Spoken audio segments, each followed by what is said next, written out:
Get full episodes of The Damage Report as a podcast on iTunes and Android, and you can watch the live show every weekday on YouTube TV.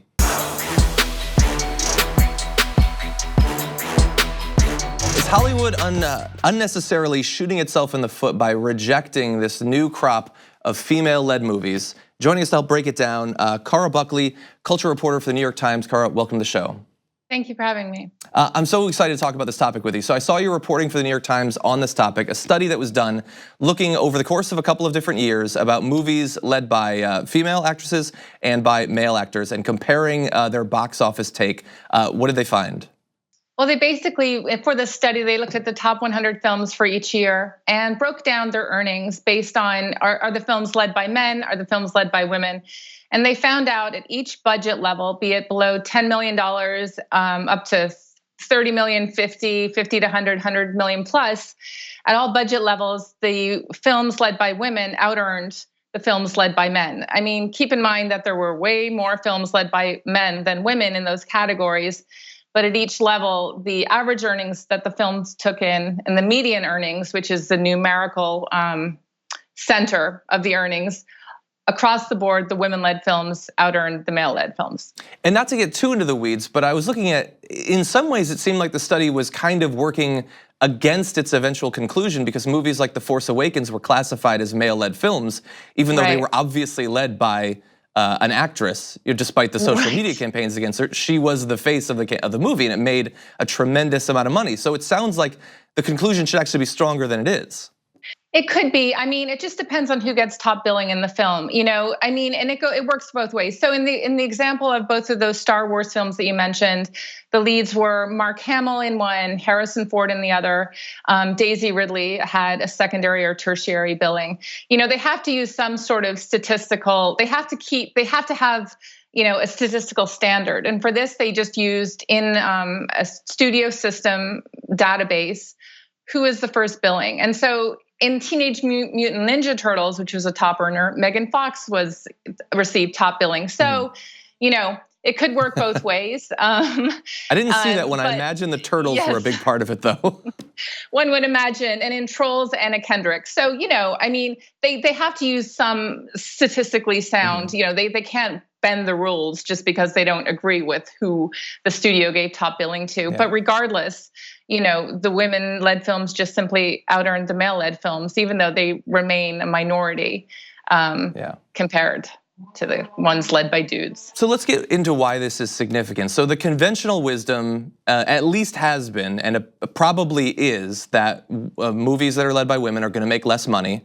And so less of them are made, and less money is put into the ones that are made. And certainly behind the camera, I mean, there's less female directors. People believe that a female director can't make a movie that's gonna make a lot of money. Even though there have been these massive movies, especially over the past few years, is there any evidence that Hollywood is sort of getting it, at least a little? There's evidence that Hollywood is expressing concern about it more. But I just did a story that came out today about another study that found last year there were 8% fewer female directors leading the top films, directing the top films from 2018 compared to the previous year. So it suggests that, I don't know if things are changing. Awareness around it is changing, but I think there has to be a real effort, like a full-on effort by the studios to change it. One of the reasons the study happened, it was, the study was done in concert with Time's Up, which is of course the women-led movement out of Hollywood, fighting sexual discrimination across the workplace. And they are really trying to say, well, if we can't appeal to your any moral imperative of you should make this, here's the bottom line. I don't know if it is changing. I mean, I think there are huge structural impediments. One of the things that someone involved in the study at Creative Artist Agency said was, there's a real hunger for fresh storylines. And, this shouldn't be a surprise to us, but these films are planned years and years in advance. And so it will take a while to see whether the proof is in the pudding. I think, Wonder Woman was a game changer. Films like Girls Trip was a game changer. How much the game has changed, it doesn't really look good right now to me, even though that the numbers are there. So one of your more, I believe it's your most recent piece, was on Black Panther, and the possibility that the performance of Black Panther shows that minority-driven films can do better overseas than the stereotype had previously been. I'd previously seen, I think for last year, although Infinity War made more money domestically than Black Panther made far more money overseas. And so I wonder, the lack of resources that have been put into releasing movies overseas that are either directed or led by African Americans, other minorities, I wonder if that might change as well. Although, as you allude to, perhaps it will take some time.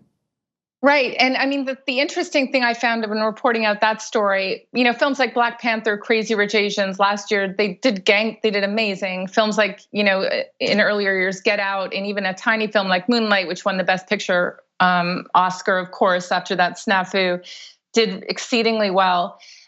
Is that they're seen as more of a risk inherently, and what people who are in the business are saying is it's not more of a risk. It's problematic that it's seen as a risk. And in order for that to change, really the structure of who's running the studios, who are in the key decision-making roles, what do those people look like, who are they talking to, that really has to change. There's hope that it will change, but this story is kind of an evergreen story. Every time there's a big movie fronted by people of color, the question's posed, will Hollywood finally get away with the myth that quote unquote Black films or films led by people of color don't travel? The New York Times wrote about this in 2007. And while it feels like it really should change, it remains to be seen whether it will. That said, some studios are pushing the envelope. Disney was involved in Black Panther. Disney did Moana.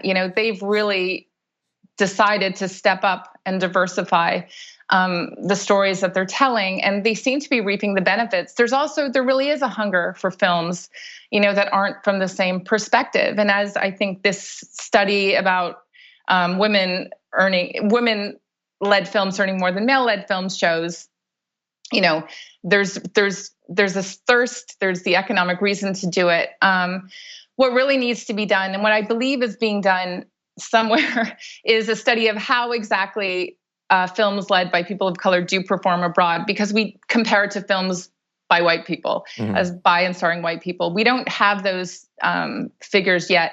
But if the films are being promoted less, because of beliefs that they won't perform well, the industry arguably is shooting themselves in the foot, because there are suggestions that films do great, when they are good films. Films like Fast and the Furious is one of the most successful franchises, and it has a very diverse lineup in front of the camera. Certainly. I wish we had more time, especially I wanted to get into TV. Perhaps we can talk again sometime in the future on that.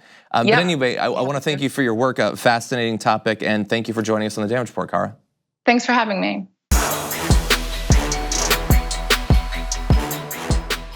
Thank you very much for watching this clip from the Damage Report. If you liked it, don't forget to subscribe to this channel and ring the bell on YouTube to get notifications of our new videos. And of course, you can catch the full Damage Report live every weekday at 1 p.m. Eastern, 10 a.m. Pacific on TYT Network on YouTube TV.